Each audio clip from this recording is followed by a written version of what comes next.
Makanya kalau misalkan tadi mengutip Al-Ghazali misalkan ya Al-Ghazalinya yang kita pertengahan, coba yang akhirnya yang Munkid gitu. Dalam kitab Munkidnya Al-Ghazali itu kan beliau menyesali cara beliau mencari Tuhan itu dengan menggunakan pendekatan rasional. Dalam Munkid itu dijelaskan pendekatan indrawi itu ternyata gagal untuk memahami Tuhan. Tapi beliau mengingkari sendiri, oh iya saya bertobat dari pernyataan-pernyataan seperti itu. Karena pada akhirnya saya memahami jalan terbaik untuk memahami Allah Subhanahu wa taala dengan cara, silahkan baca bukunya Munkid Minad Dhalal.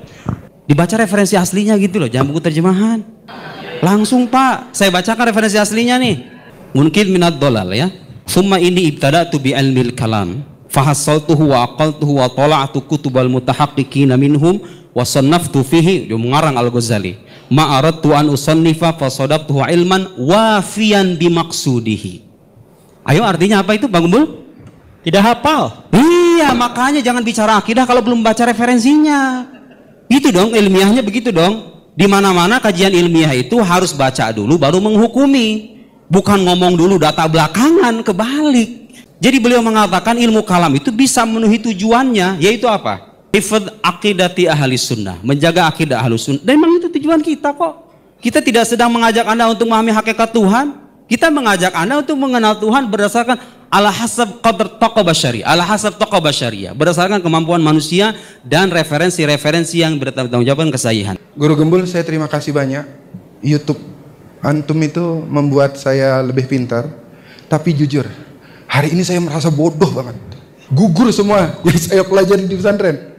Bahwa Imam Al-Ghazali bertobat dalam kitab Al-Munkid Minad Dhalal, beliau bukan bertobat dari ilmu kalam, bukan sama sekali bertobat, tapi beliau mengatakan bahwa yang namanya ilmu kalam itu hanya bisa digunakan untuk berbantah-bantahan secara logis, tapi untuk mencapai kebenaran hakiki, beliau itu menggunakan kitab tasawuf, makanya beliau mengasingkan diri. Secara khusus saya meremehkan diskusi kali ini. Kenapa? Bukan karena meremehkan Pak Nuruddin, tapi meremehkan Kiera. Beliau itu meremehkan tema diskusi ini. Tapi Bapak tahu nggak? Yang nantangin duluan tuh beliau loh. Anda tahu itu kan? Oh semuanya tahu, saksi semuanya. Kok bisa dalam pikiran saya, kok bisa orang nantangin tapi nggak datang dengan argumen dan referensi gitu loh.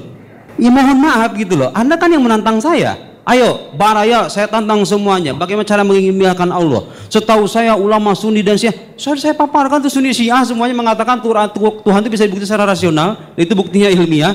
Saya jelaskan ilmu itu apa, ilmiah itu apa, landasannya apa, referensinya apa, yang timur, yang barat, yang Sunni, yang Syiah. Kok bisa beliau orang nantangin saya, nantangin baraya semuanya itu? Tapi beliau ketika datang dengan cara meremehkan semacam itu. Pertanyaan saya, apakah itu sikap seorang ilmiah, seorang ilmuwan? Apakah itu seorang akademisi? Apakah itu layak kita respon sebetulnya? Tidak layak, tapi mohon maaf karena beliau punya banyak pengikut ya, saya harus merespon. Ini akan disaksikan oleh para pengikutnya. Mohon maaf semuanya kepada para netizen, kepada para YouTuber, kalau bicara sesuatu jangan bicara sebelum Anda membaca. Ya, bicara sesuatu berdasarkan kapasitas Anda. Saya ingatkan dengan ayat Al-Quran, wala taqfu ma laysa laka bihi ilm innas sam'a wal basar wal fuad kullu ulaika kana anhu mas'ula. Jangan ikuti apa yang kalian nggak tahu. Jangan ngomong kalau nggak tahu. Nggak tahu akidah, nggak belajar akidah, nggak baca referensi utama, kok ngomong bicara akidah tidak ilmiah, Tuhan itu ada atau tidak sama saja. Begini menurut saya akidah versi saya. Ya salam. Betapa nikmatnya netizen zaman sekarang ya. Terus apa kabar yang kuliahan tahun-tahun itu? Oke. Karena kalau dalam konteks perdebatan sebagai mencari siapa yang menang dan siapa yang kalah, jelas saya kalah telak pada waktu itu, dirujak habis-habisan, terlihat pelanga-pelongo dan lain sebagainya. Karena kalau misalkan dalam konteks debat menang kalah dan tentang kekalahan saya itu sudah diakui, dan jangankan tanpa saya harus mengakui pun sudah terlihat jelas sebenarnya dalam video yang telah beredar. Itu adalah sikap orang yang bisa berkembang. Orang yang bersedia mengakui kesalahan dan bersedia untuk mengakui kekalahan, itu orang yang bisa bertumbuh dan orang bisa eksis dalam kurun yang panjang. Dan saya pikir sikap satria itu adalah sebuah sikap fair play namanya. Dan itu merupakan orang yang mempunyai kepribadian yang potensial positif. Ketika ada orang bersedia mengakui kesalahan dan kekalahan, maka orang tersebut akan punya energi positif untuk dia membangun dirinya, dia membaca kembali, dia membandingkan kembali, dia kembali mengoreksi pandangan-pandangan yang dia punya, dan juga mungkin dia membuka kembali literasi atau literatur yang menjadi rujukan dia. Artinya untuk situasi ini saya anggap sangat positif dan potensial untuk dijadikan cermin buat masyarakat bahwa kita tidak akan menjadi kecil dan hina kalau kita mengakui kekeliruan kita atau kesalahan kita. Terima kasih buat Ustadz Nuruddin dengan anugerah Allah yang diberikan kepada antum. Antum mempunyai kemampuan berhujah dengan argumentasi yang ilmiah dan bisa mengajak kita untuk mengalami proses belajar ya secara manusiawi, secara empiris, secara referensif ya. Terima kasih sekali lagi buat Ustadz Nuruddin. Semoga antum terus berkembang, bertumbuh dan bergaul dengan lebih luas lagi sehingga kita juga memiliki kesempatan untuk belajar terus belajar dan mengedukasi masyarakat dan umat secara baik, secara patut dan secara beradab. Begitu Bung Kamarang. Ya, Bung Alfian, memang betul Ustadz Nuruddin ini atau Muhammad Nuruddin ini memang dia itu ternyata alumnus Universitas Al-Azhar dan penulis buku-buku logika. Jadi sempat mendapatkan atau masuk dalam nominasi kategori non-fiksi dewasa IBF Award 2023 kemarin, Bung Alfian. Nah, buku yang beliau tulis itu pertama Ilmu Mantik, kemudian ada Ilmu Makulat, kemudian ada Seri Ilmu Kalam seputar ketuhanan. Berarti Guru Gembul relatif bertemu dengan orang yang tidak dia duga mungkin, Bung Alfian. Nah, Bung Alfian, akhirnya kan minimal ya orang-orang yang membela Guru Gembul tanpa ilmu, mereka bisa lah akhirnya melihat oh ternyata apa ya di atas langit ada langit lah gitu. Jadi kita nggak bisa apa ya terlalu memuja-muji orang berlebihan.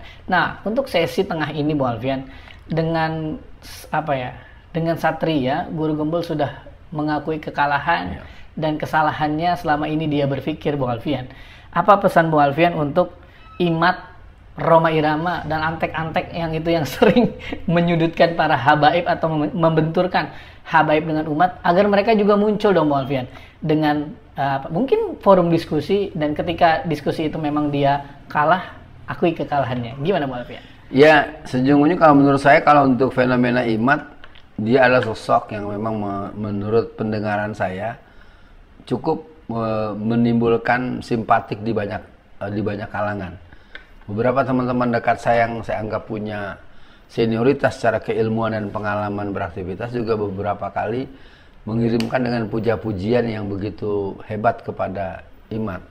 Kalau menurut saya untuk ini bagus juga kalau Imat itu dipanel dengan Ustadz Nuruddin, dan itu bisa terjadi sebuah kesempatan belajar pada masyarakat. Kalau Rhoma Irama, menurut saya dia adalah seorang yang masuk pada wilayah anti klimaks ya. Di hari tuanya dia punya pendapat-pendapat subjektif yang tidak memiliki dasar keilmuan yang memadai, karena dia memang tidak dikenal sebagai orang yang ahli mantik atau orang yang ahli filsafat ilmu atau orang yang mempunyai kemampuan yang mendalam persoalan agama dan hukum-hukum agama. Sementara begitu, Bung.